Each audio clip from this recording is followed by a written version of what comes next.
Bonjour à tous. L'enregistrement suivant est un résumé des principales idées développées par Albert Dupontel lors de son interview chez Thinkerview ayant comme sujet Adieu les cons, transhumance suicidaire. Adieu les cons, c'est aussi le titre du dernier film de Albert Dupontel. Burn-out et maladie professionnelle. La façon excessive et délirante de travailler crée des maladies professionnelles. Par exemple, les ébénistes souffrent du cancer des sinus, les agriculteurs le cancer du pancréas, dû aux pesticides, sans parler du stress lui-même. Dans le film Adieu les cons, c'est une coiffeuse qui développe une maladie auto-immune à cause des lacs inhalés durant ses années d'activité. De l'autre côté, il y a cet informaticien de talent qui vient de se voir refuser une promotion alors qu'il a consacré sa vie au travail. Forcément, il part en burn-out et tente même de se suicider sur son lieu de travail. Dans le monde professionnel d'aujourd'hui, il y a beaucoup de bonnes volontés qui sont souvent mal orientées. Il y a aussi beaucoup de personnes comme cet informaticien confinées intérieurement. Ces personnes sont très fortes dans ce qu'elles font mais ne savent plus dire je t'aime. Alors que je t'aime, c'est la base. Mais par les temps qui courent, on a de plus en plus de mal à le dire. Qu'est-ce qui permet aujourd'hui de se réfugier d'un monde qu'on ne comprend pas? C'est le virtuel. Et dans ce virtuel, on est souvent meilleur par rapport à la réalité que l'on côtoie tous les jours. Les conséquences de ces délires du XXIe siècle. Nous sommes tous éduqués pour participer au troupeau plutôt que de prendre le temps de comprendre ce qui se passe en nous. Sauf qu'aujourd'hui, le troupeau est suicidaire dans son délire d'avidité et de frénésie. Comme les personnages de ce film, nous sommes en majorité bien intégrés à la société, mais cette maladie et ce burn-out vont mettre les personnages en marge, ce qui leur permettra de se rencontrer intérieurement et physiquement. Or, c'est principalement ceux-là que les dominants détestent. Mais qui sont les dominants? Il y a les religieux qui nous expliquent que la mort c'est bien, alors on nous donne des manuels, la Torah, le Coran, la Bible, le Nouveau Testament. Il y a les marchands qui sont aujourd'hui archi-dominants, qui n'ont d'autre but que de nous transformer en consommateurs. C'est pratique, on ne pense à rien, consommons, consommons. Et puis les politiques, très égomaniaques, qui arrivent au pouvoir et qui expliquent la vie. Avec la crise de la Covid et le premier confinement, on aurait pu croire à une prise de conscience très forte, que les choses allaient changer. Mais non, le monde d'avant va mettre beaucoup de temps à disparaître. C'est une course contre la bêtise humaine et la nature. Cette dernière est très contrariée. Canicule tous les étés, inondations, tempêtes, pourtant les solutions existent. L'école actuelle est un système élitiste, c'est malheureusement celui qui accélère le réchauffement de la planète. Laborie disait « l'intelligence se fout de la compétition ». Mieux vaudrait privilégier l'éducation alternative. À ce moment, dans 20 ans, on aura des gamins qui raisonneront totalement différemment, y compris les gamins des ZEP. Mettre la religion à distance, mettre la consommation à distance, mettre les différences à distance. Il y a des écoles où 20% des effectifs doivent être des gamins handicapés. Il n'y a pas mieux pour lutter contre les différences. S'il y a un truc à changer pour que la situation s'améliore, c'est l'éducation. La pédagogie est quelque chose de très important. Le problème, c'est qu'aujourd'hui, on ne partage plus la même culture. La mondialisation a créé un repli identitaire très fort.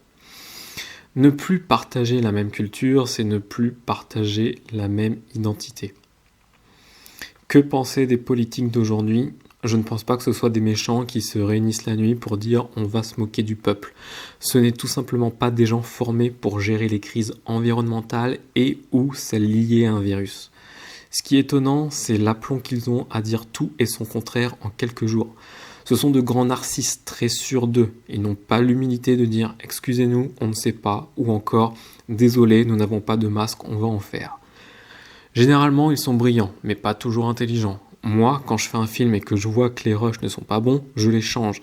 Avec la politique de Macron, ça fait 3 ans que les rushs ne sont pas bons. L'écologie dans la politique. C'est incompréhensible de remettre en circulation des pesticides pour la filière de la betterave alors qu'ils peuvent trouver des milliards pour les banques. Ces gens qui ont eu la chance de faire de grandes études devraient mettre l'écologie au centre des débats, plutôt que de se foutre sur la gueule. L'intelligence est là, mais elle ne veut pas s'exprimer. Les égos sont au-dessus de l'intelligence, c'est le drame de la politique française. Le politique idéal serait celui qui a une tolérance zéro à ce sujet, celui qui va protéger les écosystèmes, et comme on est super fort en économie, ne vous inquiétez pas, on va trouver des sous. Et puis je ne comprends pas que dans ce monde hyper connecté, en tant que consommateur, je sois sollicité 100 fois par jour sur ma tablette et mon smartphone, alors qu'en tant que citoyen, je suis consulté une fois tous les 5 ans. Quand je vois une manif, je vois des pauvres qui tabassent des pauvres pour protéger des gens infiniment plus riches qui n'ont même pas à subir les conséquences de ça. Petit tour d'horizon de la société et des médias. En quelques années, j'ai vu la parole médiatique changer. Avant, tous les organes d'information étaient plus critiques. Aujourd'hui, ils sont dans une parole unique qui va souvent dans le sens du pouvoir. La parole médiatique est maintenant dans les mains de quelques personnes et ça se voit beaucoup. Pour revenir sur l'épisode de Macron qui expliquait que la 5G serait installée pour ne pas revenir à l'époque des Amish, notre président devrait regarder le film Witness de Peter Weir. On voit que leurs valeurs pacifistes, altruistes et humanistes, des valeurs que l'on a perdues, vont régler les problèmes. Donc plutôt que de se moquer, ça serait bien de s'intéresser à ce que font ces gens.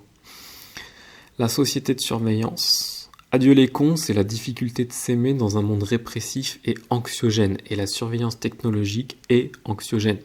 Il n'y a pas longtemps, je fais une partie de pétanque avec mes amis, le téléphone dans la poche, et le lendemain, j'ai de la publicité pour la pétanque. On se dit, qu'est-ce qu'ils font? Ils nous écoutent. Évidemment, ce ne sont pas des mecs avec des casques, mais des algorithmes qui nous orientent vers des possibilités de consommation. C'est anxiogène, indécent, obscène, je ne me sens pas bien.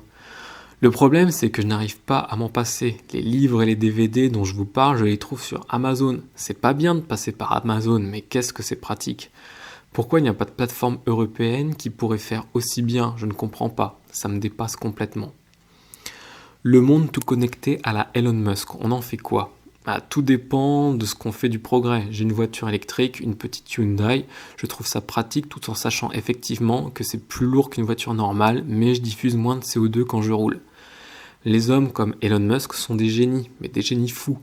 Le progrès qu'ils amènent est intéressant, mais qu'est-ce qu'on en fait? L'hypersurveillance, c'est très choquant. Est-ce que c'est utile de dépenser autant d'argent pour aller sur Mars alors qu'on en a besoin sur Terre? Elon Musk, c'est l'incarnation de la culture américaine, juvénile, dynamique, mais totalement irresponsable. Pour conclure, les marchands nous montrent la laideur du monde et nous transforment en consommateurs, ce qu'on a de plus laid dans notre comportement social. Alors que les beaux films, les grands bouquins, les musées, l'architecture, les grands de ce monde, Hugo, Flaubert, Bach, Mozart, tout ça est là pour dire on n'est pas que ça. On n'est pas que ce petit animal qui cherche à boire, à manger, à copuler, on est plus que ça. Quand j'écoute un morceau de Mozart, je me dis qu'il y a forcément autre chose, quelque chose que je ne peux pas capter, que je ne peux pas voir. Gardons en tête que l'éducation est une énorme solution pour ce monde. 3 films recommandés par Albert Dupontel, Being There de Hal Ashby, Un condamné à mort s'est échappé de Robert Bresson, Brazil de Terry Gilliam. 3 livres recommandés par Albert Dupontel, L'éloge de la fuite de Henri Laborie, Inégalité de Jard Diamond, Les travailleurs de la mer de Hugo.